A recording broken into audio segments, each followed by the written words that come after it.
Assalamualaikum warahmatullahi wabarakatuh. Awalul kalam, Allahumma salli ala Muhammad wa ala alihi wa sahbihi ajma'in. Subhanaka la ilma lana illa ma 'allamtana innaka antal alimul hakim. Apa khabar semua para penonton Tanyalah Ustaz? Biar tahu jangan keliru. Sihat ya? Alhamdulillah, didoakan anda semua berada dalam keadaan sihat sejahtera. Terima kasih kerana terus setia bersama dengan kami. Tanyalah Ustaz, biar tahu jangan keliru. Seperti biasa kami bawakan topik yang berbeza-beza. Kita bawakan juga latar belakang ahli panel yang berbeza latar belakang untuk kita bawakan tujuan yang sama, iaitu menyebarluaskan ilmu Allah Subhanahu wa taala. Dan hari ini para penonton sekalian, anda menonton Tanyalah Ustaz biar tahu jangan keliru, yang mana hari ini kita bawakan topik kita solat sunat hajat, yang mana anda juga boleh tonton siaran secara langsung ini secara high definition ataupun HD di www.tonton.com.my. Jangan lupa boleh log in dekat situ. Anda juga boleh tonton juga bagi yang terlepas, insya-Allah. Baiklah, hari ini solat sunat hajat, mungkin ramai yang pernah melakukannya, pernah juga di masjid-masjid, di surau-surau pernah laksanakan solat sunat hajat, dan ada tujuan-tujuan yang tertentu, sama ada daripada pihak masjid ataupun daripada pihak qaryah yang meminta untuk masjid ataupun surau lakukan. Cumanya untuk hukum hakam ataupun cara untuk dilaksanakan itu, mungkin hari ini kita dapat tambahkan ilmu. Cumanya saya tidak kesorangan, yang mana saya Da'i Hadari bertemankan Al-Fadhil Ustaz Dr. Nur Muhammad Hadi Zahalan ataupun Dr. HD. Assalamualaikum Doktor. Waalaikumsalam warahmatullahi wabarakatuh. Apa khabar kita? Alhamdulillah. Ya Allah, saya lama tak jumpa Doktor. Yelah, maklumlah jarang live ni kan. Sihat Doktor? Ya, Alhamdulillah, ya. Banyak yang Doktor akan kongsikan, terutamanya topik kita hari ini solat sunat hajat. Dan mungkin saya juga sendiri secara peribadi terlepas pandang juga, mungkin ada satu ilmu yang kita terlepas pandang. Cumanya anda semua para penonton sekalian, kalau ada soalan nak diajukan, kami amat alu-alukan caranya. Yang pertama, anda boleh tinggalkan soalan anda di ruangan komen kami, iaitu di Facebook rasmi kami Tanyalah Ustaz TV3. Baiklah, insya-Allah dengan lafaz bismillahirrahmanirrahim, solat sunat hajat. Sebagai permulaan diskusi kita ni Doktor, apakah itu solat sunat hajat dan macam mana ia dilaksanakan Doktor? Bismillahirrahmanirrahim. Alhamdulillahirabbil alamin, wassalatu wassalamu ala asyrafil anbiya'i wal mursalin wa ala alihi washabbihi ajmain. Amma ba, alhamdulillah, pertamanya kita memanjatkan segala puji dan syukur kepada Allah kerana dengan limpah rahmat, kurniaan, anugerah yang Allah berikan, semoga kita tergolong dalam golongan orang-orang yang beruntung. Amin. Maka nak menjadikan diri kita orang yang beruntung, maka kita hendaklah mengikut segala perintah Allah dan meninggalkan segala larangannya. Terima kasih kepada Da'i Hadari. Alhamdulillah. Masya-Allah, lama dah tak bersiaran bersama. Semoga Allah berikan kesihatan, kebaikan kepada semua kru dalam Tanyalah Ustaz. Semoga Allah memberikan kebaikan, memberikan ganjaran sebaik-baiknya kepada semua para penonton yang setia dalam program Tanyalah Ustaz. Semoga kita tergolong dalam golongan orang-orang yang diberikan kerahmatan oleh Allah Subhanahu wa taala. Alhamdulillah, pada pagi ini kita akan membincangkan lagi-lagi berkenaan mengenai isu-isu yang kita ketahui, isu Palestin dan sebagainya. Betul. Sudah pasti apa yang boleh kita bantu, apa yang boleh kita buat. Mungkin kalau kita nak pergi hadirkan diri di bumi Palestin itu mungkin tidak mampu. Ya, betul. Kalau kadang-kadang ada orang juga yang dia tak mampu untuk memberikan sumbangan. Mungkin keperluan hidupnya pun diperlukan lebih lagi. Betul. Jadi kita kena tahu bahawa di sana agama telah mengajarkan kepada kita cara untuk kita membantu ataupun cara untuk kita menunaikan dan kita meminta segala apa yang kita perlukan adalah dengan kita berdoa kepada Allah Subhanahu wa taala. Maka tajuk solat hajat ini dibincangkan. Kata para alim ulama, makna solat hajat ini, kalau kita lihat, memanglah baginda Nabi sallallahu alaihi wasallam tidak melafazkan usolli sunnatal hajat. Tak ada. Memang Nabi sallallahu alaihi wasallam tidak mengkhaskan solat itu ataupun menamakan solat itu dengan solat hajat. Tetapi apabila para alim ulama melihat hadis baginda Nabi sallallahu alaihi wasallam, maka para alim ulama membahaskannya. Kata para alim ulama dalam mazhab Syafi'i khususnya, mengatakan solat hajat ini ialah solat sunat yang dilakukan untuk memohon kepada Allah Subhanahu Wa Taala sebarang perkara apa yang dihajati. Maknanya apa saja perkara yang kita hajatkan, perkara apa yang kita nak, perkara apa yang kita mahukan, maka sudah pasti pergantungan kita bukan kepada manusia. Dan hadari sahabat-sahabat penonton yang dirahmati oleh Allah, kalau kita bergantung kepada manusia, manusia akan meninggalkan kita. Betul, tak kekal. Tak kekal. Contohlah kalau saya sekarang ni berhajat kepada dai hadari, mungkin hari pertama bolehlah kita memenuhi hajat sekadar kemampuan. Datang pula hari kedua nak minta lagi. Minta benda yang sama pula tu. Minta benda yang sama hari ketiga. Lama-lama orang pun meluat. Betul. Orang pun lari. Ai, asyik aku je yang kena bagi dekat dia. Bila dia nak kena bagi dekat aku? Maka kalau kita bersandar kepada manusia, manusia akan mati. Betul. Meninggal. Tetapi kalau kita bersandar pula kepada pohon, pohon akan tumbang.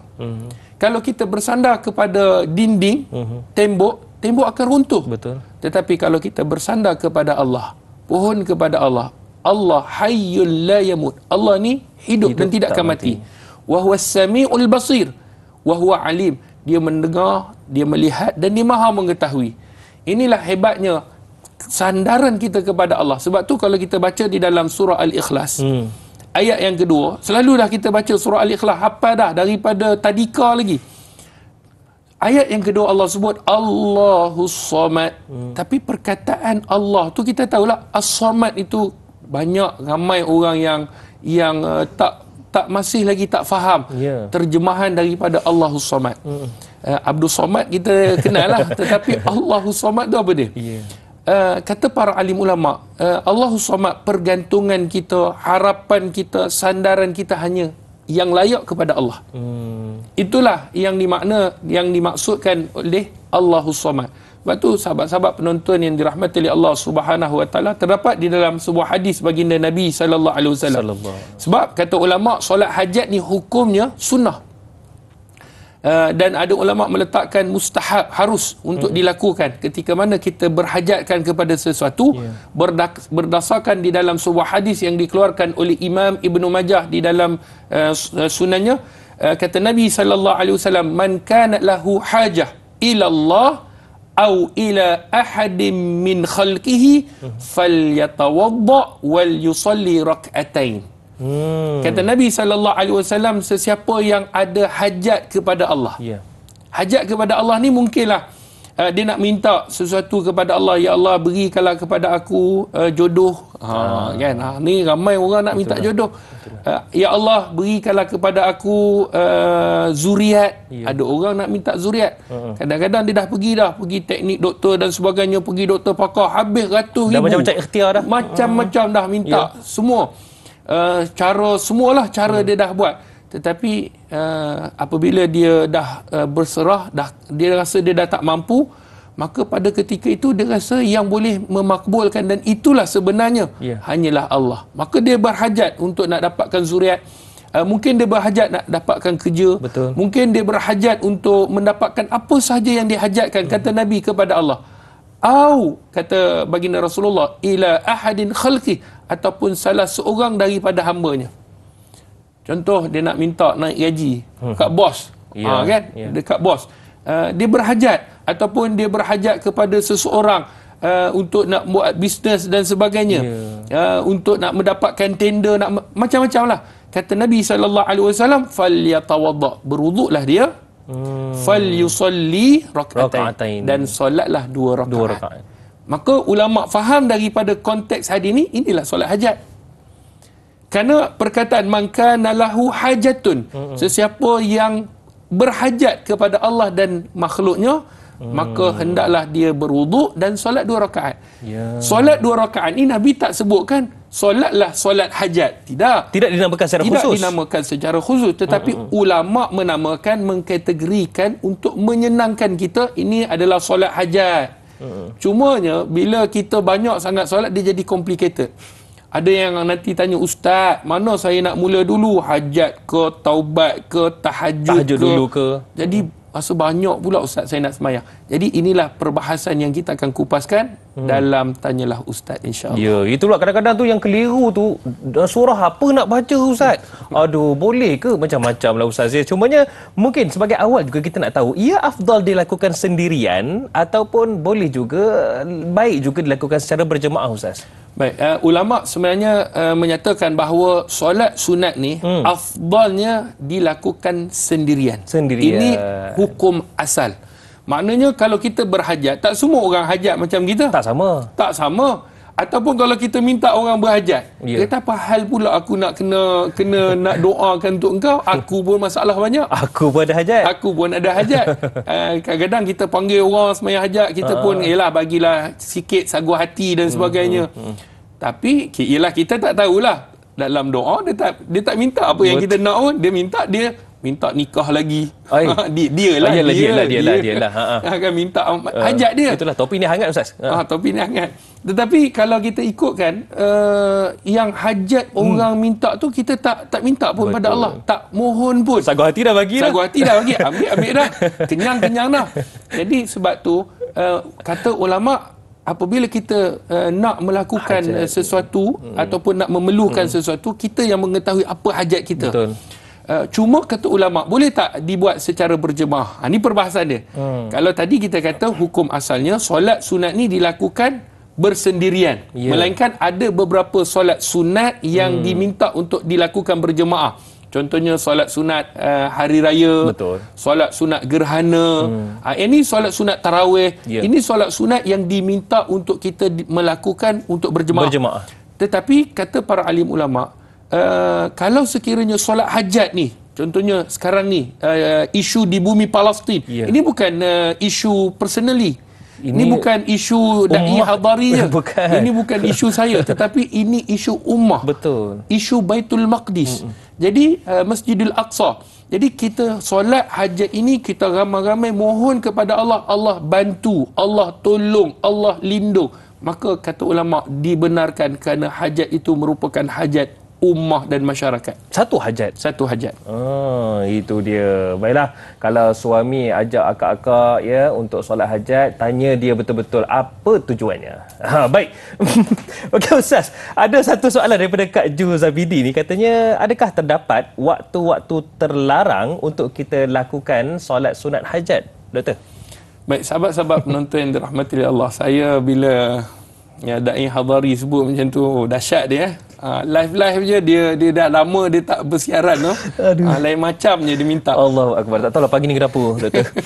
Sahabat-sahabat penonton yang dirahmati oleh Allah Subhanahu Wa Taala, terima kasih pada Kak Ju.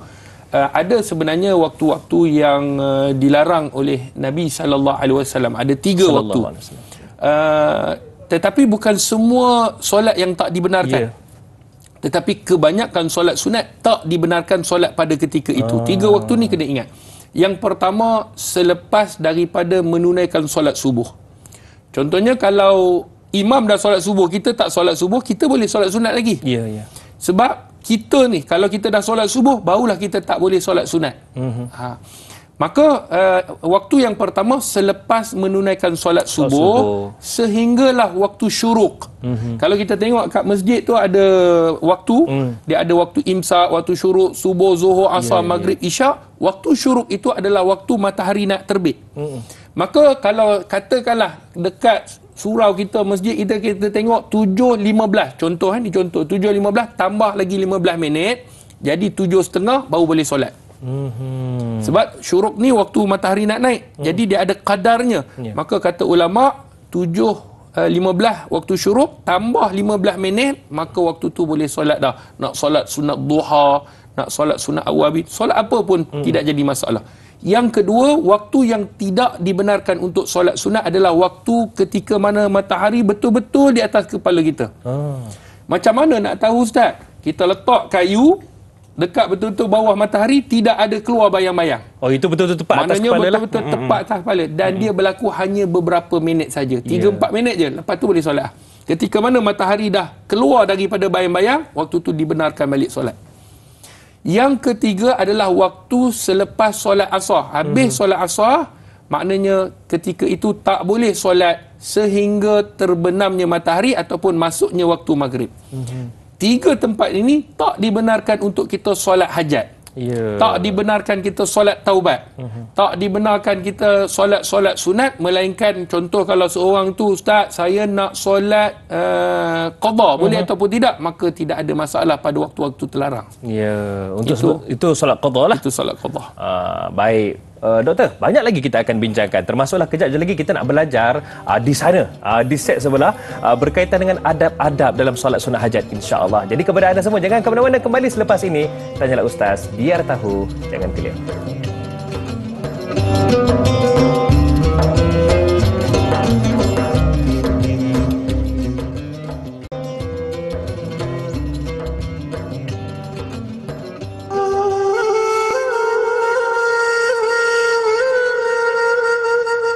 Bismillahirrahmanirrahim. Allahumma inna naj'aluka fi nuhuri a'daina wa na'udzu bika min shururihim. Allahumma baddid shamlahum wa farriq jam'ahum wa shattit kalimatahum wa zalzil aqdamahum wa sallit 'alaihim kalban min kilabik ya qahhar ya jabbar ya muntaqim ya Allah ya Allah ya Allah. Allahumma ya muzilal kitab wa ya mujriyas sahab wa ya hazimal ahzab ihzimhum ihzimhum ihzimhum wansurna alaihim. Wa sallallahu wa sallam ala sayyidina Muhammad walhamdulillahi rabbil alamin. Para penonton sekalian, berikutan krisis kemanusiaan, pergolakan dan juga kezaliman Zionis yang berlaku di Palestin, kami di Media Prima telah mengaktifkan semula tabung kemanusiaan Palestin Media Prima, yang mana sumbangan daripada anda semua orang ramai akan digunakan untuk disampaikan kepada mereka yang terlibat dengan krisis ini, terutamanya bagi rakyat-rakyat Palestin yang berdepan dengan isu ini. Jadi mohon kepada anda semua para penonton sekalian untuk kita sama-sama saling membantu, kerana innamal mu'minuna ikhwah. Sesungguhnya orang-orang yang beriman itu bersaudara, insya-Allah. Baiklah para penonton sekalian, masih lagi bersama dalam Tanyalah Ustaz, biar tahu jangan keliru. Kita cerita dapatkan ilmu berkaitan dengan solat sunat hajat bersama dengan Ustaz Hadi kita ataupun Dr. HD. Baik doktor. Kalau tengok dekat sini macam-macam yang doktor tulis ni, solat sunat hajat, mungkin doktor boleh perincikan apa yang doktor nak sampaikan. Silakan. Bismillahirrahmanirrahim. Terima kasih pada Da'i Hadhari. Sahabat-sahabat penonton yang dirahmati Allah Subhanahu wa taala, maka kalau kita tahu dah tadi, kita waktu-waktu apa yang kita nak mohon, apa yang kita nak minta, di sini di papan putih saya dah sediakan mengenai apa makna solat hajat itu. Ini yang pertama kita nak tahu. Yang pertamanya, makna solat hajat. Maksudnya kita dah tahu dah serba sedikit solat sunat yang dilakukan untuk memohon kepada Allah sebarang perkara yang diperlukan. Maknanya key point di sini ia adalah sunat. Solat sunat, solat yang boleh dilakukan apabila kita berhadapan ataupun kita berhajat kepada sesuatu. Kemudian kita kena faham, bila kita solat hajat, di sana mesti ada adab-adab berdoa. Ada adab ketika mana kita nak berhajat ataupun kita nak meminta. Macamlah kalau kita hari ni nak meminta kepada bos kita, ataupun nak pergi jumpa YB, mesti ada adab dia, ada cara dia. Kalau kita susun ayatnya bagaimana pakaian kita pun. Betul. Kalau kita pergi kita minta, bagi kat saya, tak ada siapa akan bagi. Sebab apa? Sebab datang pun dah tak beradab. Jadi sebab itu kalau kita tengok kita sesama makhluk pun, kita mesti menjaga. Maka sudah pasti kita nak berhadapan dengan raja sekalian raja. Betul. Kita nak berhadapan dengan yang Maha Esa, yang Maha Kuasa. Sebab tu kata para alim ulama, adab berdoa ni yang kita kena fokuskan. Yang pertama, berdoa dengan penuh harapan dan keyakinan. Kadang-kadang ada orang doa, ya Allah, aku confirm lah kau takkan bagilah ni. Jadi macam mana kita boleh mulakan dengan negatif kepada Allah, sedangkan kunci segala pintu di tangan Allah. rezekinya, kesembuhannya, segala apa yang kita hajat. Kalau Allah boleh datangkan matahari, Allah boleh datangkan bulan, Allah boleh datangkan siang, Allah boleh segala mukjizat Nabi SAW boleh belah bulan. Kalau nak ikutkan melalui logik akan memang tak logik.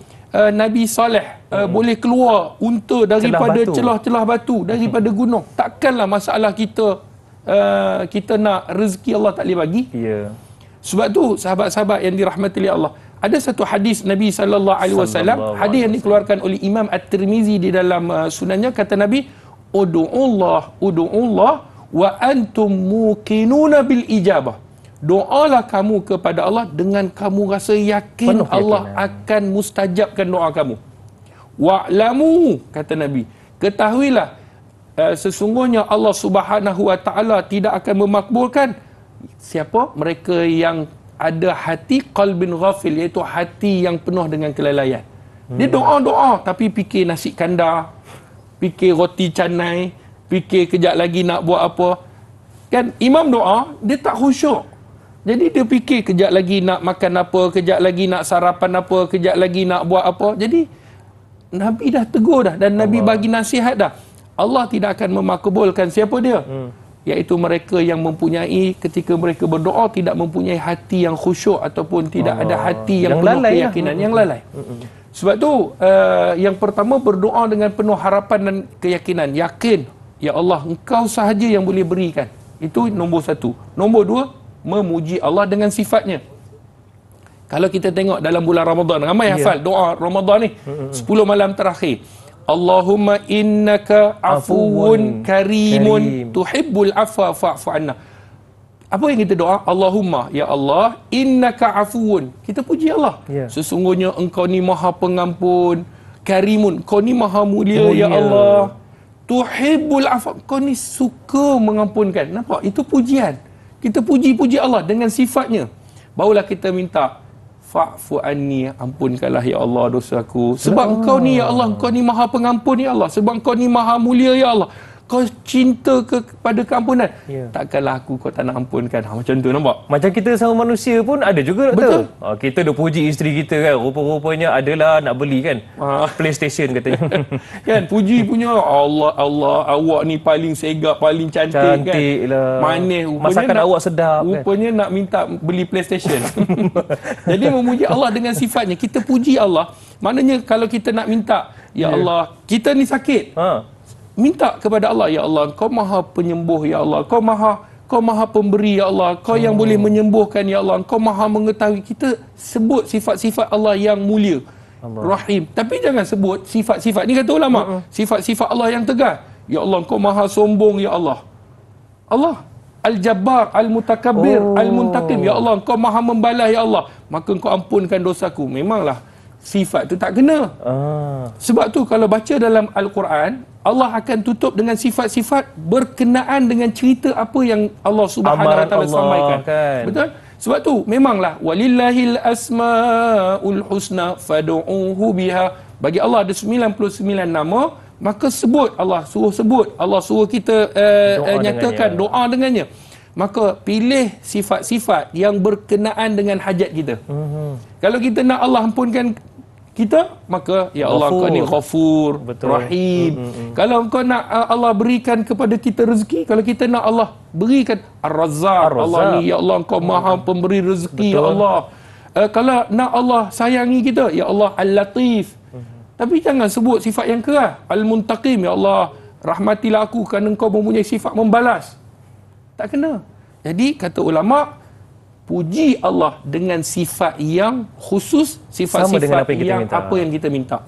Itu nombor dua. Nombor tiga, jangan lupa kekasihnya, iaitu berselawat ke atas junjungan besar baginda Nabi SAW.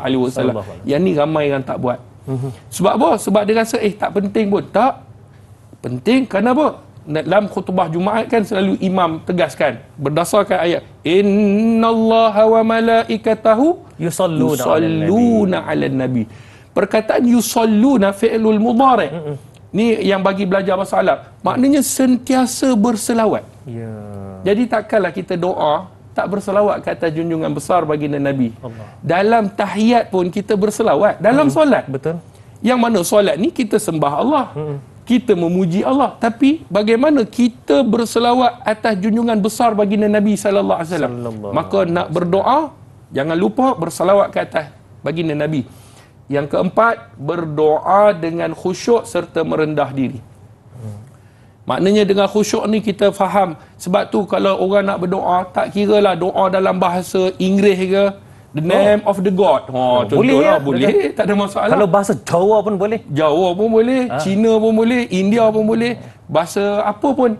Yang penting Allah ni Maha mengetahui. Betul. Jadi kalau kita rasa kita nak doa dalam bahasa Melayu, silakan. Mungkin ia memberi kesan. Kalau imam doa bahasa Arab, mungkin kita boleh belajar sedikit-sikit kefahaman. Rabbana ati, yang ni saya dah tahu dah.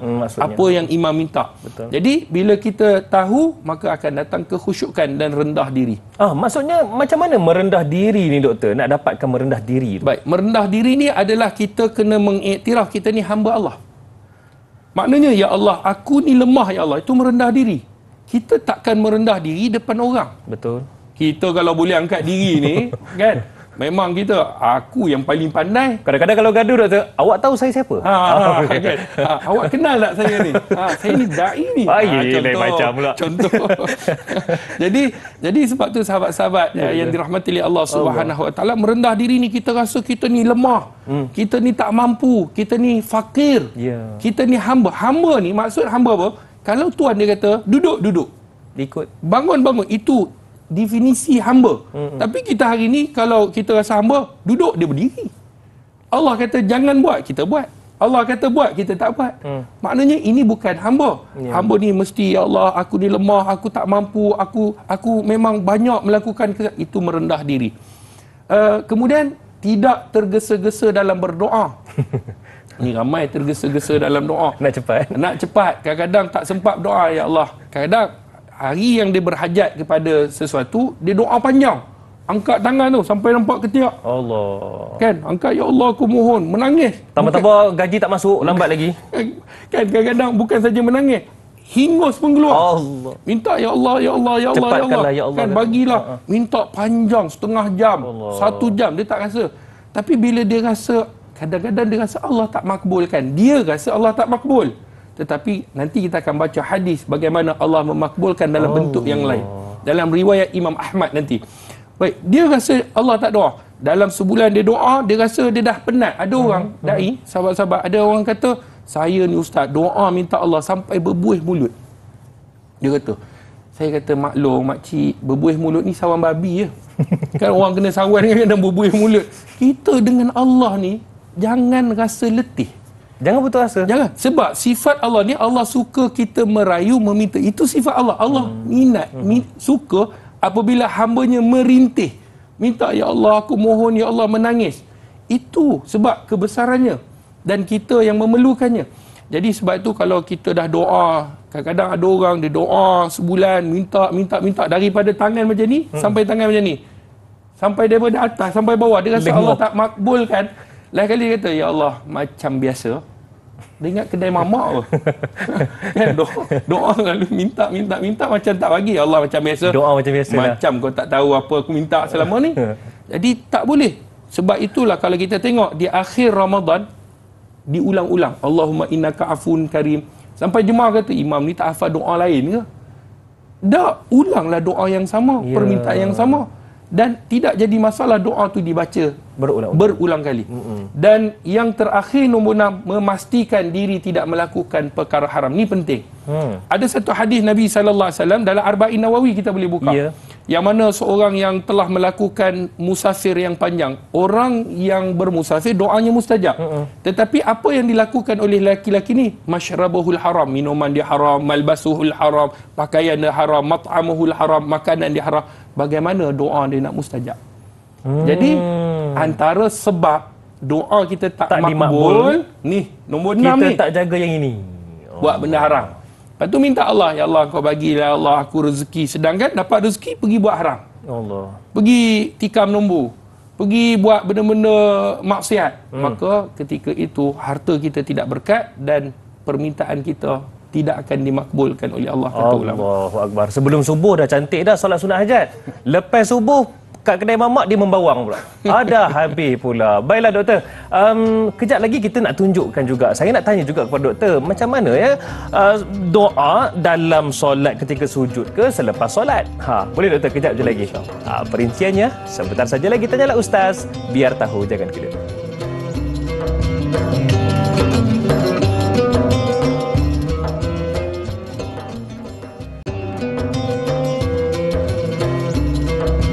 Alhamdulillah, masih lagi bersua dalam Tanyalah Ustaz, biar tahu, jangan keliru. Mungkin ada yang sekarang ini sedang sibuk, maklumlah, nak hantar anak katanya. Ada juga yang nak memulakan perniagaan. Semoga dipermudahkan urusan kalian semua. Amin ya rabbal alamin. Dan hari ini Tanyalah Ustaz, biar tahu, jangan keliru. Kita masih lagi bersama dengan Ustaz Dr. Hadi ataupun Dr. HD. Kita sembang-sembang dapatkan ilmu berkaitan dengan solat sunat hajat. Baiklah doktor, sebelum kita nak tunjuk praktikal bagaimana solat sunat hajat ni, cumanya ada satu soalan daripada awam muslimah di Facebook. Katanya, Ustaz, boleh Ustaz huraikan cara tunaikan solat sunat hajat serta bacaan surah yang terbaik dalam solat sunat hajat, juga waktu untuk mohon doa ketika sujud terakhir atau selesai solat, yang mana lebih afdal? Saya pun tertanya soalan yang sama. Ada orang kata ketika sujud terakhir, lama imam sujud. Macam mana tu doktor? Baik, terima kasih kepada yang bertanya, Puan Awa. Saya tengok, terima kasih TUBTJK. Dai tahu apa maksud dia? Tanyalah Ustaz, biar tahu, jangan keliru. Pertama kali saya tengok. Itulah, kol-kolah dia banyak susah. Ringkasan dia. Terima kasih kepada Puan Awa, Dai Hadari, sahabat-sahabat yang dirahmati oleh Allah. Satu soalan yang sangat baik untuk dibincangkan. Yang pertamanya mengenai tentang cara menunaikan solat hajat ini. Maka kata para alim ulama, solat hajat seperti mana solat-solat sunat yang lain. Dia tidak ada beza solat sunat 2 rakaat seperti mana kita solat witir, seperti mana kita solat duha, seperti mana kita solat iaitu solat sunat rawatib. 2 rakaat sama sahaja, cuma yang berlainannya adalah sedikit pada niat. Ada ulama kata kalau kita nak solat hajat ni tak perlu sebut sahaja aku solat hajat. Maknanya sahaja aku solat sunat saja, sebab Nabi SAW tidak pernah menyatakan solat sunat hajat. Ini perbahasan ulama, tetapi ada ulama dan kebanyakan juga para alim ulama mengatakan tidak menjadi masalah, seperti mana hadis yang dikeluarkan oleh Imam Ibnu Majah tadi. Maknanya sahaja aku solat sunat hajat, maknanya kita nak tentukan solat sunat apa yang kita buat. Hajat lah, sebab kita nak berhajat. Macam yang tadi kata Nabi, kalau kamu berhajat kepada Allah dan makhluk, falyatawadda wal yusalli rakaatain, iaitu kamu wuduk dan solat 2 rakaat. Maka difahami ulama itulah solat sunat hajat. Maka kita niatnya lafaz dan niat dalam hati, saja aku solat sunat hajat 2 rakaat. Kalau ada jemaah lah. Kalau sendiri kerana Allah Ta'ala. Maka itu solat sunat hajat. Dan solat sunat hajat ni seperti biasa. Cuma ada orang tanya, Ustaz, bacaan apa nak baca? Sebab saya tengok imam panjang, dia baca apa Ustaz? Itulah, ada yang kata, Ustaz kata rakaat pertama ayat kursi je. Ayat kursi je. Maka kata ulama, seperti mana dalam surah Al-Muzammil, faqra'u ma tayassara min, bacalah mana-mana ayat yang kamu rasa mudah bagi kamu. Senang. Ustaz, saya ni nak panjang pun malas. Dia bukan bergantung. Kalau makin panjang, memanglah makin panjang makin bagus. Tetapi atas kemampuan. Ittaqullah mastata'tum. Bertakwalah kamu kepada Allah dengan atas kemampuan. Mungkin ada orang kata, awak ni nak semayang hajat, dah lah awak berhajat, awak semayang baca surah Qul huwallah. Contoh, surah Al-Ikhlas, inna a'tainakal kautsar. Tak patut. Itulah, kalau macam saya ni hafal tabat yada je, macam mana? Contoh, saya hafal tabat yada. Takkanlah nak kena buka Quran. Baik, kita kena faham bahawa setiap orang berbeza-beza. Kalau dia mampu untuk nak baca daripada ayat 1 hingga ayat 286 surah Baqarah, Allah, 2 juzuk lebih, 3 juzuk, maka silakan. Dan ini pernah dilakukan oleh sahabat Nabi Muaz bin Jabal. Betul. Rakaat pertama baca Al-Baqarah habis. Satu surah Al-Baqarah. Satu surah. Rakaat kedua surah Al-Imran. Itulah penerbit selalu buat macam tu. Masya-Allah. Subhanallah, ini memang power. Masya-Allah. Jadi bukan tu saja, memang menjadi kebiasaan para alim ulama dulu boleh mengkhatamkan Al-Quran pada rakaat pertama. Ini disebutkan di dalam kitab-kitab. menjadi kebiasaan. Cuma kita lah tak biasa. Kita ni biasa yang Qul huwallahu ahad je lah. Itu pun rasa panjang lah. Kerat dua. Kerat dua.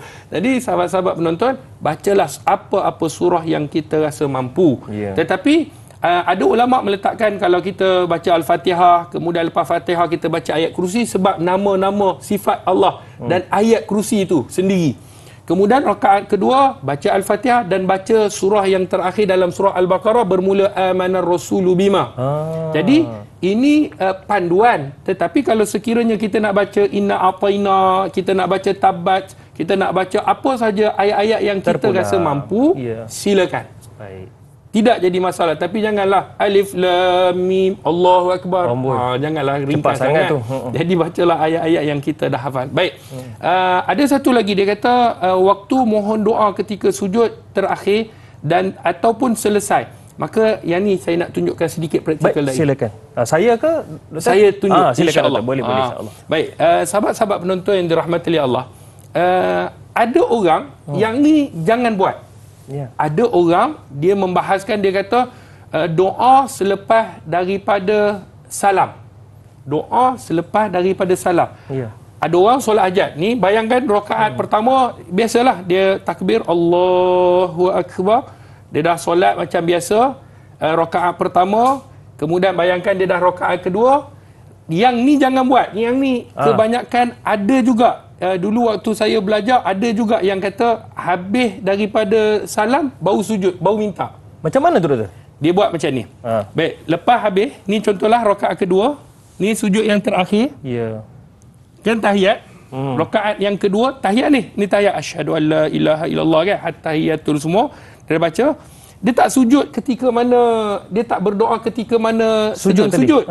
Dia bagi salam, assalamualaikum warahmatullahi, assalamualaikum warahmatullahi, Allahu akbar. Ini bukan sujud sahwi ni.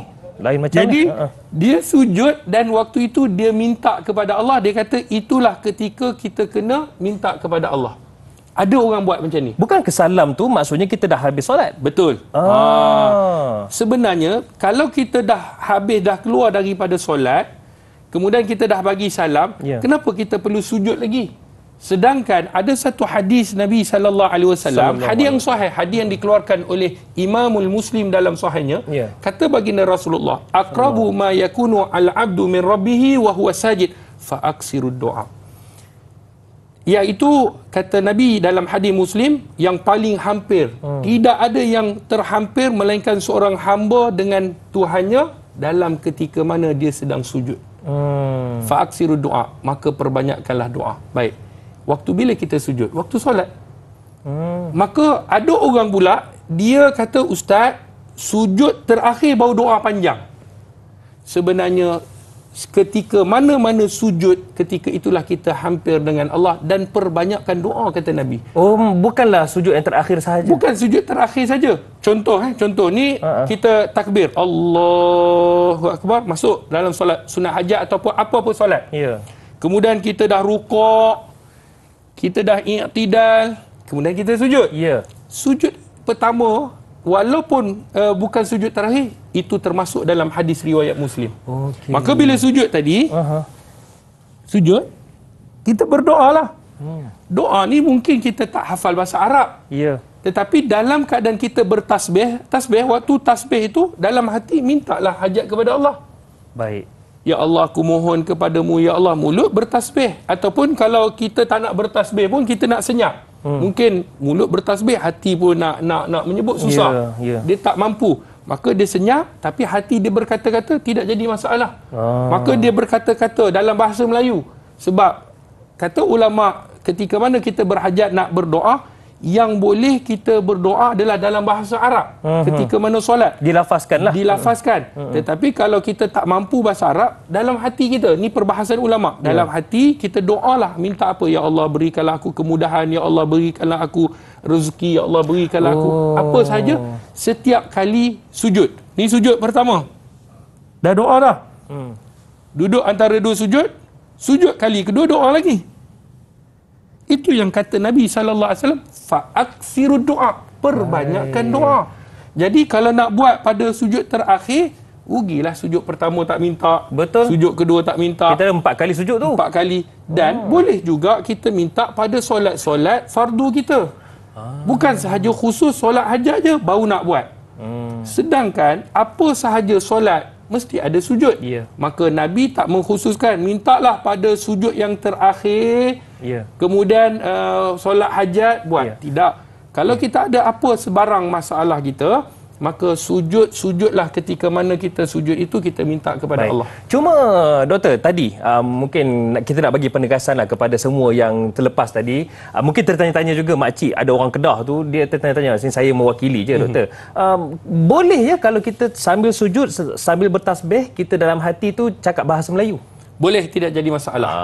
Tidak menjadi masalah untuk kita bertasbih, kan? Subhana rabbiyal a'la wa bihamdi contohlah, ataupun subhana rabbiyal azimi wa bihamdi. Tetapi dalam hati kita berdoa, ya Allah ampunkan dosaku, ataupun kita senyap. Sebab mungkin orang tak mampu dalam keadaan bertasbih dan dalam keadaan hati berkata-kata tak mampu. Kita senyap, sujud, tetapi kekhusyukan kita berdoa tidak jadi masalah. Bukan apa. Ya, kata makcik tu, saya kalau doa cakap Kedah tu lagi puas hati doktor. Betul. Katanya. Okey doktor.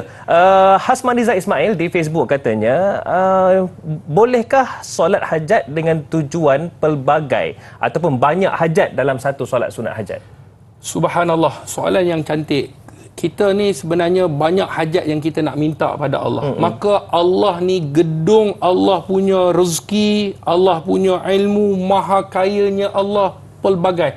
Maka rugilah kalau kita tak minta apa sahaja permintaan. Kalau manusia kita minta satu, nak minta yang kedua kita malulah. Macam tadi. Kita nak minta pinjam duit. Kemudian kejap lagi dalam masa yang sama nak minta pinjam barang. Banyak pula minta. Kejap lagi kita nak minta bayar lewat. Aduh. Manusia kau ni lemak betul. Dah lah nak minta pinjam duit, pinjam 100. Contoh. Ustaz pun tengok FB juga, tengok juga ada benda juga yang viral ya. Jadi dah lah minta nak pinjam duit, kemudian bukan tu saja, nak minta pinjam barang. Kemudian lepas daripada tu nak minta bayar lewat, tangguh pula. Jadi manusia memang dia akan rasa tak selesa lah. Tapi Allah mintalah 1000 hajat, maka 1000 hajat Allah akan makbulkan. Dan nanti insya-Allah Ustaz akan baca satu riwayat hadis bagaimana cara Allah memakbulkan hajat kita. Baik doktor, mungkin saya nak bertanyakan juga mewakili para penonton di luar sana. Ada juga yang selepas solat mengangkat tangan. Angkat tangan tu bila sebut tentang adab tadi tu macam mana cara angkat tangan? Ada yang kata kalau nak minta banyak kena luas katanya. Kalau nak minta sikit kena sikit macam ni je. Kalau macam naik pangkat tu kena besar lah. Macam mana tu tangan tu? Sahabat-sahabat yang dirahmati oleh Allah, di dalam satu hadis Nabi SAW, sahabat meriwayatkan bagaimana baginda Rasulullah ketika mana di dalam keadaan Nabi nak minta supaya Allah makbulkan segera. Maka Nabi akan mengangkat, macam perang Ahzab ketika mana diserang, maka Nabi mengangkat tangan sehingga nampak ketiak putihnya baginda Rasulullah. Sahabat tengok, ialah selalu angkat tangan ni maknanya kita memohon kepada Allah. Dan hukum mengangkat tangan ni sunnah. Tak angkat tangan pun tak apa. Contohnya abang-abang yang kerja hantar makanan contohnya, dia nak berdoa takkan? Ya Allah, ya tu, bam. Terus syahid. Jadi waktu dia bawa motor tak angkat tangan pun tak apa, sebab mengangkat tangan ni sunnah. Sebab tu ada orang dalam mazhab Maliki, dia kunut, dia ada kunut juga. Dia tak angkat tangan. Jadi kita kunut angkat tangan. Jadi mengangkat tangan kata ulama sunnah. Cumanya kalau kita nak mengangkat tangan lebih baik kerana sunnah kita ikutlah. Dan ketika mana Nabi nak doa tu dimakbulkan sungguh-sungguh, dan pada ketika itu Nabi angkat sungguh-sungguh sehingga nampak ketiak baginda Nabi. Dan ada riwayat sehingga jatuhnya selendang baginda Rasulullah sallallahu alaihi wasallam. Angkat sungguh-sungguh ni. Sebab tu kalau kita tengok di Mekah, kalau waktu ni ada orang angkat tangan, ya Allah ampunkan dosa aku, ya Allah terimalah taubat aku, minta pada Allah. Kenapa? Kerana rasa kehambaan itu datang. Tapi kalau kita angkat macam ni, ya Allah terimalah, boleh, tidak jadi masalah. Yang penting kekhusyukan itu. Yang penting tu khusyuk dan kita tahu apa yang kita minta. Betul. Doktor ya. Okey, kita nak lagi dan lagi banyak kita akan sembangkan doktor, terutamanya mungkin kejap lagi ada yang saya nak tanyakan berkenaan dengan ialah bila sebut tentang solat sunat hajat ni, saya ni tak mampu nak baca surah-surah, boleh ke Al-Fatihah saja? Boleh doktor, kejap lagi ya. Baiklah kepada anda semua, nantikan selepas ini perbincangannya. Tanyalah Ustaz, biar tahu, jangan keliru.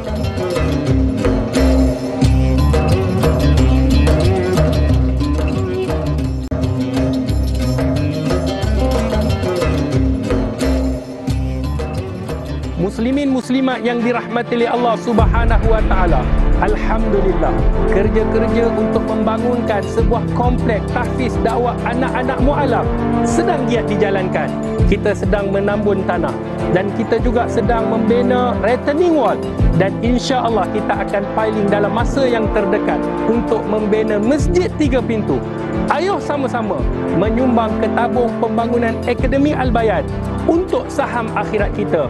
Kita ingin melahirkan mereka yang berdakwah di jalan Allah, menegakkan kalimah la ilaha illallah di atas muka bumi Allah Subhanahu wa taala.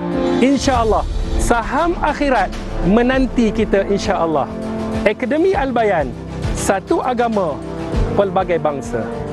Ya, itu dia satu klip yang mungkin kita akan ulaskan, dan anda masih lagi bersama dalam Tanya Ustaz, biar tahu jangan keliru. Masih lagi juga kita bersama dengan Ustaz Dr. Nur Muhammad Hadi. Baik doktor, berdasarkan klip tadi, difahamkan doktor dalam proses membina kompleks tahfiz dakwah anak-anak mualaf yang pertama di Malaysia. Mungkin doktor boleh ceritakan, huraikan dengan lebih lanjut.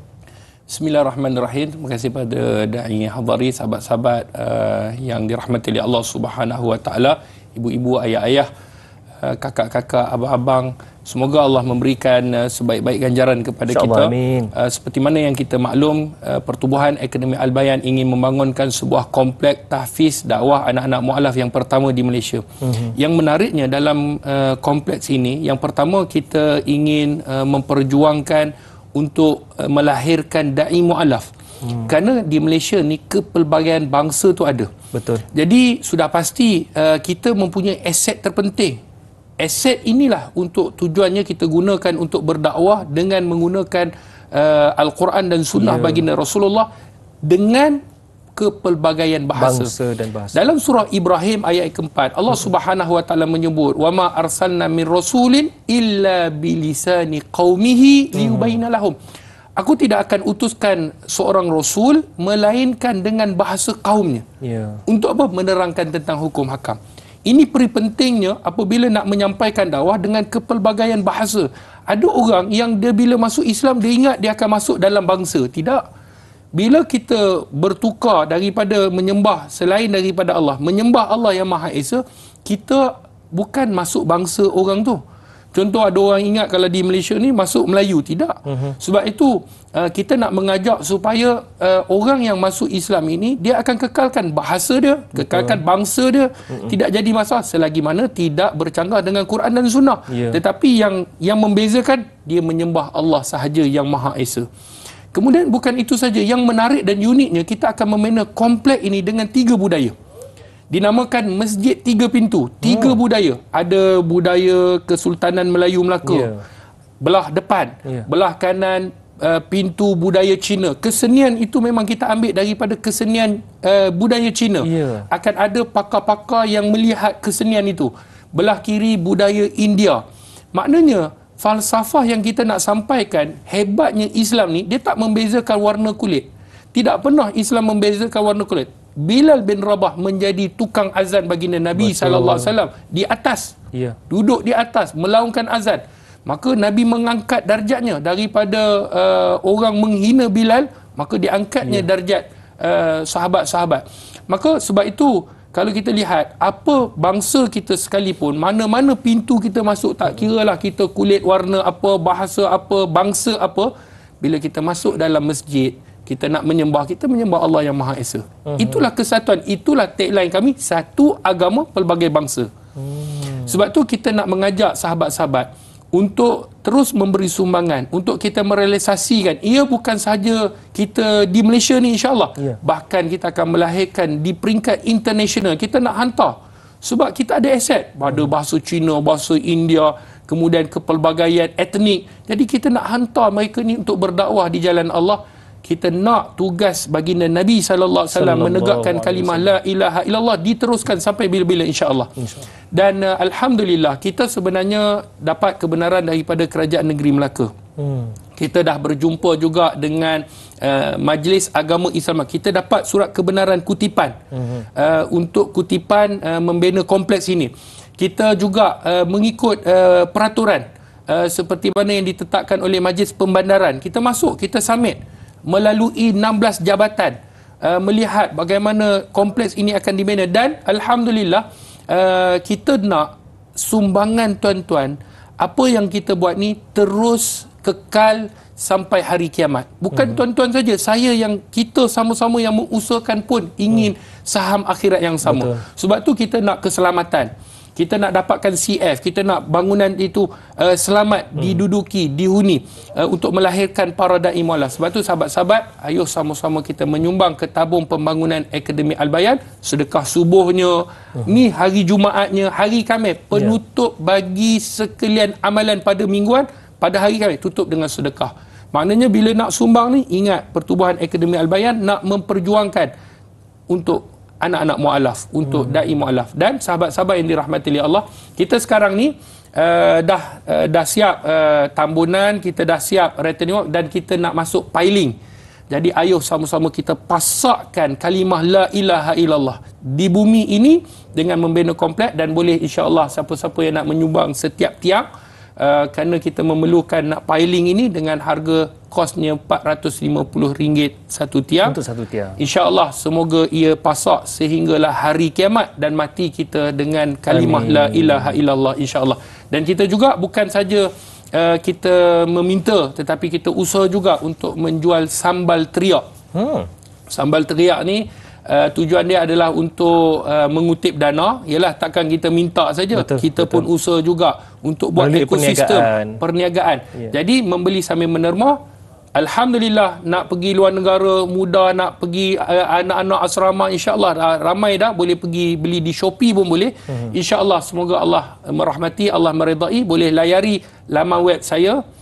Di laman web boleh terus menyumbang ke akaun yang tertera, boleh scan QR code yang tertera, dan juga boleh berjumpa sekiranya waktu tu selari dengan waktu saya nak jumpa di pejabat, insya-Allah boleh. Nak pergi tapak pun boleh. Ramai dah daripada Singapura, daripada Indonesia, daripada Thailand, daripada Brunei, daripada negara-negara Asia yang telah datang melawat dan memberi sumbangan. Jadi alhamdulillah sokongan penuh daripada negara-negara jiran dan Malaysia. Semoga Allah merahmati. Dan boleh juga layari di website ataupun di media sosial yang tertera. Dan kerana Ustaz juga bermain media sosial, insya-Allah. Masya-Allah. Okey, sekali lagi kepada anda semua, mungkin bagi yang terlepas, anda boleh dapatkan info lanjut di www.akademialbayan.com. Betul ya, Doktor? Ya? Insya-Allah banyak yang kita akan kongsikan bersama dengan anda semua, insya-Allah, terutamanya peluang untuk anda membina saham akhirat, insya-Allah. Baiklah, Doktor, kita akan tutup dulu di TV3 dan akan ada sambungan selepas ini untuk perbincangan kita tentang solat sunat hajat di TV9 sebentar sahaja lagi. Cumanya jangan lupa saksikan Tanyalah Ustaz bersama dengan Ustaz Dr. HD setiap Selasa dengan topik yang menarik serta amalan secara praktikal. Nantikan selepas ini di TV9 Tanyalah Ustaz, biar tahu, jangan keliru. Akademi Al-Bayan membawa impian besar untuk melahirkan golongan pendakwah yang berupaya menyebarkan syiar Islam dengan menggunakan bahasa yang difahami oleh bangsa mereka sendiri, sekaligus menjadikan mereka ini sebagai aset terpenting umat Islam. Ayo, sama-sama kita santuni mu'alaf agar mereka mengenal Islam.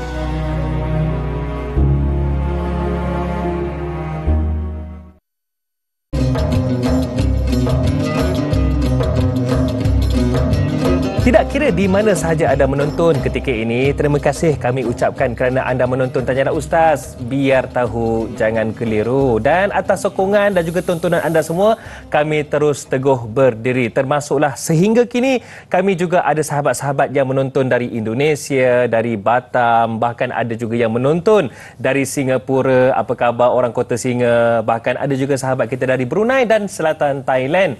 Terima kasih diucapkan. Baiklah, hari ini para penonton sekalian, kita kita bawakan topik solat sunat hajat bersama dengan Ustaz Dr. Nur Muhammad Hadi Zahlan ataupun Dr. HD. Baik, Doktor. Alhamdulillah kita dah masuk, orang kata kalau ikutkan separuh masa kedua lah ni kalau bola sepak ni. Cumanya mungkin untuk kita nak lanjutkan perbincangan kita nak tahulah bila sebut tentang solat sunat hajat ni, apakah pernah baginda Nabi SAW dan para sahabat tunaikan solat sunat hajat? Bismillahirrahmanirrahim. Sahabat-sahabat yang dirahmati oleh Allah Subhanahu wa taala, seperti mana yang kita maklum, seperti mana di dalam hadis tadi, sangat jelas bahawa Nabi SAW kata, kalau sekiranya kamu berhajat kepada Allah dan mana-mana hambanya, maka hendaklah kamu berwuduk dan juga kamu solat 2 rakaat. Ada terdapat di dalam hadis Bukhari bagaimana Nabi SAW meminta kepada Allah ketika mana sahabat-sahabatnya ditindas dan dizalimi. Ada. Maknanya Nabi memang setiap masa Nabi berhajat kepada Allah, pergantungan Nabi kepada Nabi Allah. Jadi itu dikira sebagai hajat. Ketika mana baginda Nabi SAW didatangi oleh mereka-mereka yang dinamakan Ri'lan, Zakwan, ni dalam hadis Bukhari, Usayyah dan Puak Lahyan, mereka meminta pertolongan baginda Nabi SAW. Maka Nabi menghantar pasukan tentera seramai 70 orang lebih kurang dalam riwayat dalam Bukhari, yang mana 70 orang ni menghafal Al-Quran.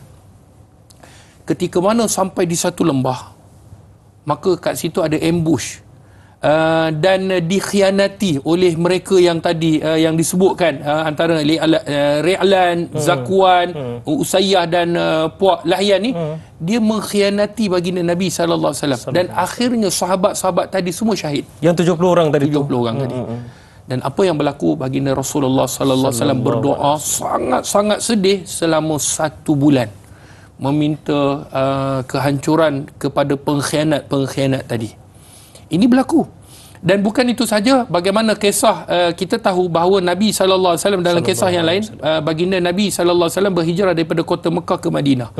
Ada para sahabat yang tak dapat nak pergi. Kenapa? Keuzuran. Pada ketika itu Nabi SAW tahu mereka ni ditindas.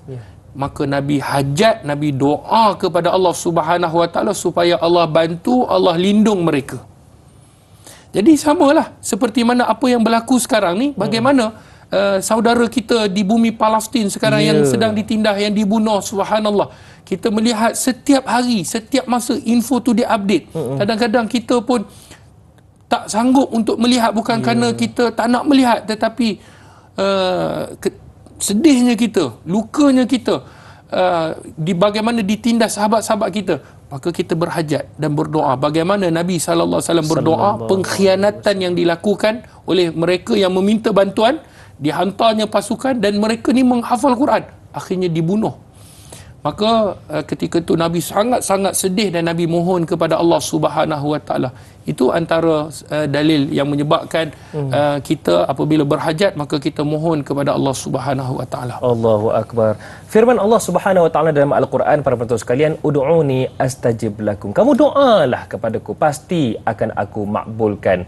Baiklah Doktor, tadi Doktor ada kongsikan di sana sebuah hadis bagaimana menunjukkan yang Allah ni sebenarnya akan makbulkan, tapi kadang-kadang tu Allah gantikan dengan dimakbulkan dengan cara lain. Sebagai contoh, ada orang minta kaya tetapi tiba-tiba Allah bagi keluarganya yang menenangkan. Bagaimana Doktor? Sahabat-sahabat yang dirahmati oleh Allah Subhanahu wa taala, dalam satu riwayat hadis yang dikeluarkan oleh Imam Ahmad di dalam musnadnya, bagaimana Nabi SAW menyebutkan bahawa ada kalanya ketika mana kita berdoa, Allah Subhanahu wa taala tak bagi apa yang kita minta. Betul. Kenapa? Kerana huwa alim, dia mengetahui. Kita kadang-kadang minta kaya. Kita minta kaya, Allah bagilah aku kaya. Semua orang akan minta kaya. Betul. Minta Allah bagi. Tetapi Allah tak nak bagi, sebab kalau sekiranya Allah bagi, Allah tahu kita akan kufur. Kerana pengetahuan Allah tak sama macam pengetahuan kita. Kita tahu hari ni, ya Allah, kalau aku dapat kaya, ya Allah, pasti aku akan derma ke masjid. Macam Qarun aja itu. Macam yang Qarun, pasti aku akan bagi, pasti aku akan sedekah. yang ada sekarang pun tak sedekah. Jangan tunggu kaya. Sebab tu nak sedekah ni jangan tunggu kaya. Nak kaya, dah kaya baru nak sedekah. Tidak. Ya Allah, kalau aku dapat tambah, contohlah tadi duk sebut-sebut tambah, aku akan rasa bahagia, aku akan solat, aku khusyuk. Yang seorang pun dah pening, Allah, apatah lagi 2, 3 dan 4 ni contoh. Double pening. Contoh. Last kali iktikaf di masjid. Duduk di masjid. Adalah ganjaran. Jadi sahabat-sahabat, kadang-kadang kita minta kaya, Allah tak bagi kaya, Allah bagi sihat. Sebab orang kaya, ada orang kaya tapi dia tak boleh makan seafood. Dia tak boleh makan seafood, gaut. Seafood sedap. Dia tak boleh makan nasi, darah tinggi.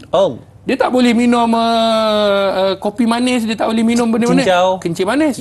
Dia tak boleh makan daging dan sebagainya. Kolesterol dan dia ada darah tinggi dan ada penyakit jantung.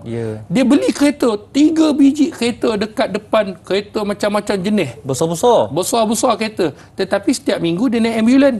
Lebih baik dia beli ambulannya daripada dia beli kereta-kereta mewah. Kan mudah. Dia kaya, ada duit. Tapi dia tak boleh pergi melancong. Allah tak bagi dia sihat. Jadi sebab tu Allah bagi kesihatan kepada kita, itu adalah terbaik bagi kita.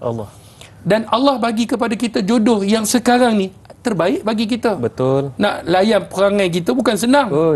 Kan? Jadi Allah bagi apa saja, kata seperti mana dalam hadis yang dikeluarkan oleh Imam Ahmad, kadang-kadang Allah bagi apa yang kita minta.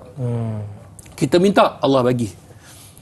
Yang pertama. Yang kedua, kadang-kadang Allah tak bagi yang seperti mana yang kita minta, dan Allah bagi yang lain. Ataupun Allah tangguhkan, tak bagi sekarang, Allah tangguhkan nanti pada ketika sesuai. Mungkin yang sesuai. Mungkin hari ni kita dapat nikmat, bukan waktu sekarang kita minta. Tu 20 tahun yang lepas kita minta, 10 tahun, Allah simpan doa tu, dan waktu ni sesuai, Allah bagi. Ketika mana kita dalam keadaan kesempitan, waktu tu tiba-tiba Allah datangkan rezeki. Ya Allah, kau bagi aku rezeki. Rupanya doa kita yang 10 tahun, 5 tahun yang lepas. Itu yang kedua. Kata Nabi dalam riwayat Ahmad. Yang ketiga, kadang-kadang Allah tak makbulkan dunia. Allah simpan sampai akhirat. Bila dah habis sampai, tiba-tiba datang pahala kita bergunung-gunung. Masya Allah. Ya Allah, ni apa amalan aku buat ni? Ni dalam riwayat Ahmad. Bergunung-gunung ni, pahala ni banyak. Sebab Allah simpan. Rupanya doa kita yang tak makbul.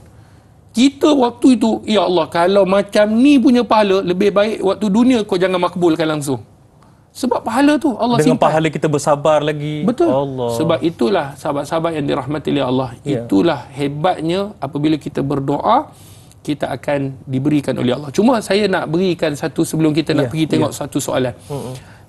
Di dalam surah Al-Baqarah, Allah Subhanahu Wa Taala ada sebut, wa iza sa'alaka ibadi anni fa inni qarib ujibu da'watad da'i iza da'a falyastajibu li wal yu'minu bi la'allahum yarshudun.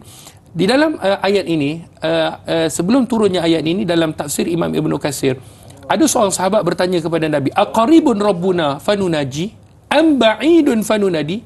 Yang ni cara kita berdoa. Ya Allah, ketika mana sahabat-sahabat, ada seorang sahabat bertanya Nabi, aqaribun, adakah Tuhan kita ni dekat sehingga kita kena berbisik-bisik, ya Allah, ya Tuhanku, ampunkanlah dosaku ya Allah, kita berbisik, ambaidun, ataupun jauh dengan lafaz yang sehingga kuat, kita, ya Allah, ampunkanlah dosaku. Ada orang yang jerit, ada orang yang berbisik. Maka Nabi, sakatan Nabi SAW, Nabi diam. Sehinggalah turun ayat, wa iza sa'alaka ibadi anni fa inni qarib, ketika hamba-Ku bertanyakan tentang aku. Dalam Al-Quran, Allah tak kata, Qul ya Muhammad, katakanlah wahai Muhammad. Allah tak kata.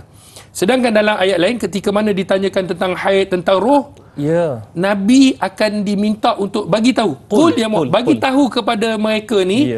Tetapi dalam doa ni, spesialnya, doa ni, ketika mana hamba-Ku bertanyakan tentang aku, Allah tak perintahkan Nabi supaya tahu. Allah jawab sendiri, aku dekat dengan mereka. Fa inni qarib. Fa inni qarib. Dan aku akan perkenankan segala doa mereka, segala apa yang mereka hajat. Tapi ada syarat. Falyastajibu li wal yu'min. Hendak kau ikut perintah aku, kau kena beriman. Kalau kita hari ni tak ikut perintah Allah, macam mana Allah nak makbulkan? Kalau hari ni kita beriman pun, kadang-kadang iman ada, kadang-kadang iman langsung tak ada. Jadi macam mana Allah nak makbulkan? Maka syarat dua ni Allah dah sebut dah. Ikut perintah Allah, beriman yakin pada Allah, Allah makbulkan. Okey, baik. Kejap lagi doktor, saya teringin nak tanya mewakili para penonton di luar sana lah. Kita ni jaga solat apa semua tapi tak makbul-makbul juga. Tapi ada orang tu tak ada pun solat, entah ke mana pun. Tapi apa yang dia minta, apa yang dia niatkan, terlintas je, semua dapat. Macam mana tu? Cumanya, kalau nak tahu apa jawapannya nantikan selepas ini, tanyalah Ustaz. Biar tahu, jangan keliru.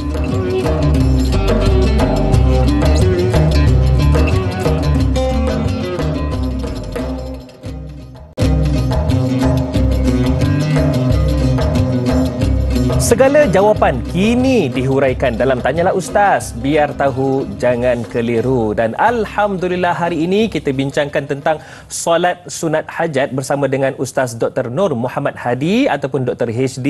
Baik doktor. Okey doktor ya. Kita dah hampir ke hujung dah ni. Ya Allah, cepat masa berlalu. Cumanya doktor, mungkin kita nak tahu jugalah ada soalan daripada Izzuddin ni. Beliau tanyakan soalan yang ada kena-mengena dengan kita semua kan. Jika seseorang pelajar dalam hidupnya tidak pernah menunaikan solat fardu ataupun jarang ataupun solat juga raya je, bila mahu mengambil peperiksaan, ibu bapanya melakukan solat sunat hajat, adakah solat hajat tersebut akan diperkenankan, dimakbulkan oleh Allah SWT? Baik, terima kasih pada saudara Muhammad Izzuddin. Saya memang ini biasa berlaku kalau waktu nak peperiksaan. Kadang-kadang dululah mak ayah ni bawa pensel box Allah pergi jumpa ustaz-ustaz untuk buat solat hajat, bawa pensel yang nak exam ni. Saya ingat dulu waktu saya kecil-kecil kan, pergi bawa tu, saya pun terfikir mungkin pensel tu akan sendiri bangun, bergerak dia tulis sendiri, seronok kita kan. Jadi persoalan dia sebenarnya siapa nak ambil exam, mak dia ke anak dia? Itu persoalan. Cuma mungkinlah dia kata doa mak kan makbul, ayah kan makbul. Dan ia kembali balik, kalau sekiranya yang pertama dia solat hajat tapi tak solat fardu, maka kita kena faham antara dua solat ini, inilah bisikan syaitan. Kadang-kadang syaitan suruh kita buat benda sunat, tinggalkan fardu. Kita sedekah, zakat tak bagi. Kita solat sunat, fardu tak buat. Yang mana lebih penting? Sudah pasti yang asas, yang fardu yang itu melebihi daripada melebihi daripada sunat. Dan dalam hadis Nabi kata sebaik-baik solat adalah solat al-maktubah, solat yang difardukan. Betul. Kemudian barulah solat sunat.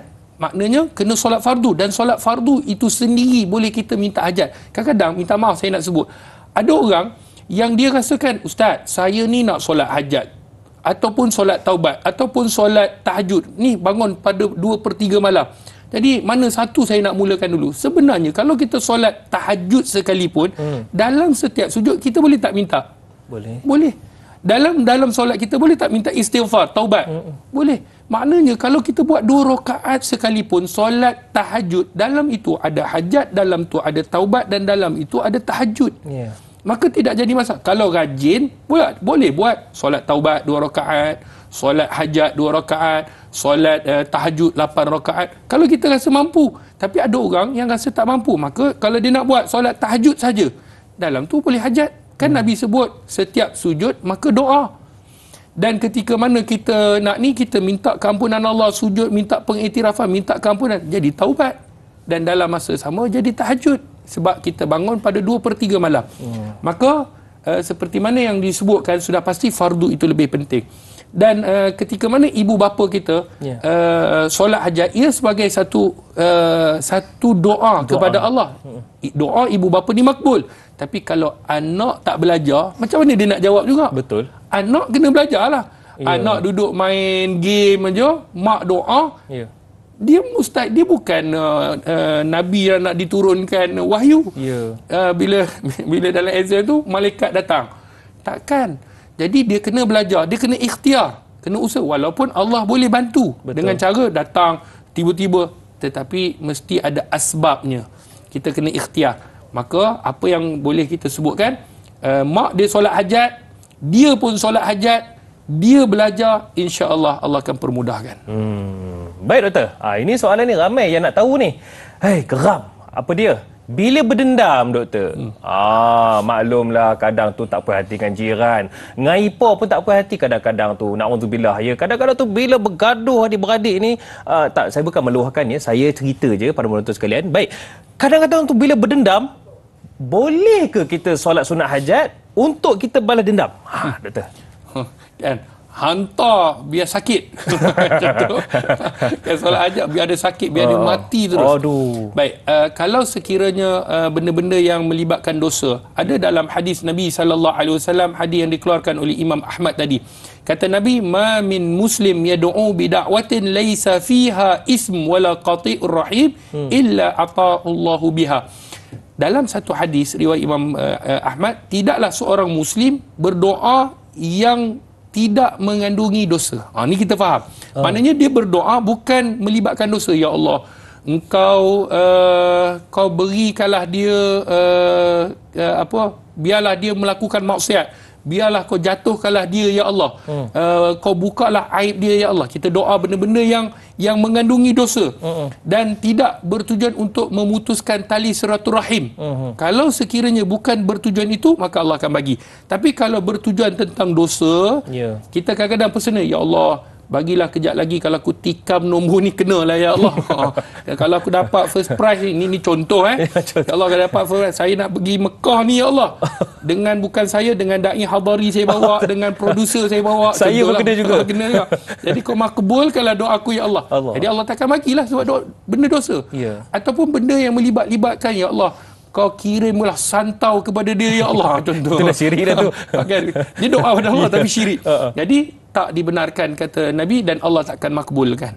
Lagi-lagi macam yang disebutkan oleh Puan Mar ni, hukum untuk nak balas dendam tidak dibenarkan. Cuma untuk seperti mana yang kita minta, yang menzalimi kita, doa orang yang ditindas mustajab.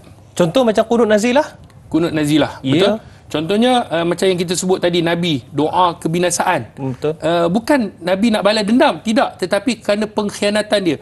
Contohnya sahabat-sahabat kita yang ditindas, kita doa Allah musnahkan mereka yang menzalimi bumi Palestin, Israel. Kita doa semoga Allah hancurkan mereka. Boleh atau tidak boleh? Sebab apa? Sebab kata para alim ulama, itu adalah disebabkan bukan kita nak balas dendam, tetapi memang itulah yang sepatutnya. Sebab kezaliman yang mereka. Kerana doa orang yang dizalimi antaranya doa yang mustajab. Betul. Kan? Doa yang tidak akan ditolak oleh Allah ketika mana dizalimi. Dan dia boleh doa, ya Allah, kau berikanlah kepadanya balasan yang setimpal. Macam geram. Yang setimpal, ya Allah, apa yang dia telah lakukan kepada aku, kezaliman, dia fitnah aku. Maka doa ini Allah akan angkat, dan sekiranya Allah nak balas, Allah akan balas di dunia ataupun Allah tangguhkan di akhirat untuk dihukumi di sana nanti. Lagi berat di sana. Lagi berat. Allahu Akbar. Baik, doktor. Hajat yang bersifat keduniaan, boleh ke solat sunat hajat tapi doa kita bersifat keduniaan? Nak kaya, nak rumah banglo, apa-apa saja, doktor, boleh ke? Itulah manusia. Manusia ni akan minta dunia lah. Sebab dia hidup di dunia. Kalau dia hidup ke akhirat, cerita lain pula. Jadi sebab tu, dalam kita berhajat ni, mintalah di dunia. Kita kena minta. Tak ada masalah, Rabbana atina fid dunya hasanah. Kita doa, ya Allah, berikanlah aku di dunia kebaikan, hajat. Ya Allah, bagi aku pekerjaan yang baik, tambah gaji, tambah, ya Allah, bagilah aku jawatan yang hebat, bagilah aku jadi pemimpin. Ada orang doa, bagilah aku dilantik dan sebagainya. Boleh dia berdoa kepada Allah. Fid dunya wa fil akhirati hasanah. Dan di akhirat pun kebaikan. Dia minta kebaikan untuk dapat harta, dapat ni, dibenarkan, tidak jadi masalah. Kerana doa kepada Allah, unlimited doa. Doalah kepada Allah. Melainkan benda-benda jangan yang haram. Itu tidak dibenarkan dalam berdoa. Baik, kesimpulan, mungkin kita nak tutup dengan satu soalan ini yang mungkin dekat dengan jiwa kita. Kadang-kadang kita perhati sekeliling kita, doktor, sebagai kesimpulan mungkin pelan tindakan kita. Kadang-kadang tu, doktor, kita diuji apabila kita berdoa tiap-tiap hari, solat jaga, solat hajat, tak payah ceritalah.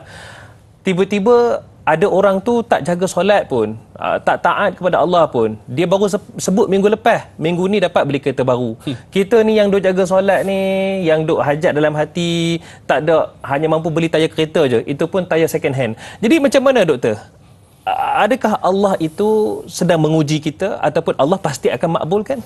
Baik, yang pertamanya saya nak sentuh, jangan kita sangkakan Allah fa akramahu, Allah sebut dalam surah Al-Fajr. Wa na'amahu fayaqulu rabbi akraman. Jangan kita sangkakan bila Allah bagi kita nikmat, Allah muliakan, kita rasa Allah sayang kita. Fir'aun Allah makbulkan. Allah bagi dia harta, Allah bagi dia kekayaan, Allah bagi dia sihat, tetapi Allah murka. Sebab apa? Dia menggunakan dalam bentuk yang, dan inilah bisikan syaitan. Syaitan kata, ni kau semayang, minta maaf istilah tonggang tonggek dia sebut kan. Kau semayang, rukuk, sujud, kau datang masjid.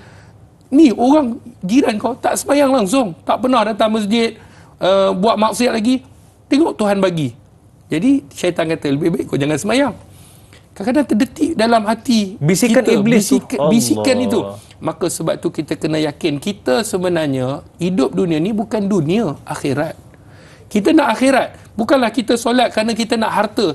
Dan ramai orang yang tanya, Ustaz, memanglah manusia ni tahap-tahap iman. Ya Ustaz, saya nak solat duha sebab saya nak harta. Solatlah kamu bukan kerana harta, kerana Allah. Ya. Kena betulkan, saya nak derma sebab saya nak kaya. Allah bagi kaya, memanglah Allah boleh bagi, dan itu adalah fadilat, tapi buatlah kerana Allah. Inna salati wa nusuki wa mahyaya wa mamati lillahi rabbil. Dan disebut dalam surah Al-An'am, kita baca, solat aku, ibadah aku, hidup aku, matiku kerana Allah, bukan kerana harta, bukan kerana dunia, bukan kerana wanita. Kan dalam hadis Nabi sebut, faman kana hijratu lidunya aw imra'atin yankihuha fa hijratuhu ila ma hajara ilaih. Kalau dia hijrah, dia niat dia untuk apa? Niat dia untuk nak dunia ataupun untuk wanita, maka Allah akan bagilah dunia dan wanita. Rugilah. Kita nak dunia akhirat. Jadi kalau Allah makbulkan, kita jangan bersedih. Sebab Nabi SAW diuji oleh Allah dengan ujian yang sangat berat. Adakah doa Nabi tak mustajab? Adakah Allah tak benci Nabi? Tidak. Maka sahabat-sahabat yang dirahmati oleh Allah, dalam 1 minit, da'i 1 minit, sahabat-sahabat yang dirahmati oleh Allah, kita juga kena tahu waktu doa mustajab. Silakan. Yang pertama pada 2/3 malam, kerana Allah turun pada 2/3 setiap malam. Inilah yang kebanyakan orang lalai. Allah tanya apa? Hal min da'in, siapa-siapa ada yang berdoa, fa astajibul, aku nak perkenankan. Hal min sa'il, siapa-siapa yang ada doa, minta pada aku, fa u'ti, aku nak bagi. Allah. Hal min musa, siapa yang ada minta istighfar, fa aghfir, aku nak ampunkan. Tapi kita tak pernah bangun. 2/3 malam. Ketika mana hujan, Nabi suruh kita berdoa, dalam seperti mana riwayat Hasan, hadis dalam Tabari, ada menyebutkan hadis tu, ketika mana satu masa ketika di penghujung Jumaat, ada satu waktu doa mustajab, dan ulama sebut selepas daripada waktu asar. Sebab tu ulama dulu lepas waktu asar sehingga maghrib mereka takkan jumpa mana-mana tetamu. Dan inilah waktu-waktu yang kita tahu Allah akan makbulkan. Di antara iqamah dan antara azan dan iqamah, doa mustajab. Tapi kita tak berdoa. Kita tak minta. Tak semestinya kita kena solat hajat. Doa pun dah Allah makbul. Itulah hajat kita. Jadi pilihlah waktu-waktu yang terbaik. InsyaAllah semoga Allah makbulkan. Baik, insyaAllah. Terima kasih kepada yang berbahagia Ustaz Dr. Nur Muhammad Hadi Zahlan kerana sudi bersama dengan kami pada pagi ini. Tanyalah Ustaz, kita sembang tentang solat sunat hajat. InsyaAllah kita akan bersama lagi pada masa depan, Doktor, ya? InsyaAllah. Baiklah para penonton sekalian, mudah-mudahan apa yang kami dapat kongsikan pada hari ini mendapat keberkatan dan juga ilmu untuk kita sama-sama amalkan. Yang penting, orang yang bijak ialah mereka yang berdoa apa sahaja untuk kebaikan dunia, akan tetapi jadikan ia sebagai jambatan untuk kejayaan akhirat. Saya Da'i Hadari mohon permisi undur diri. Assalamualaikum warahmatullahi wabarakatuh.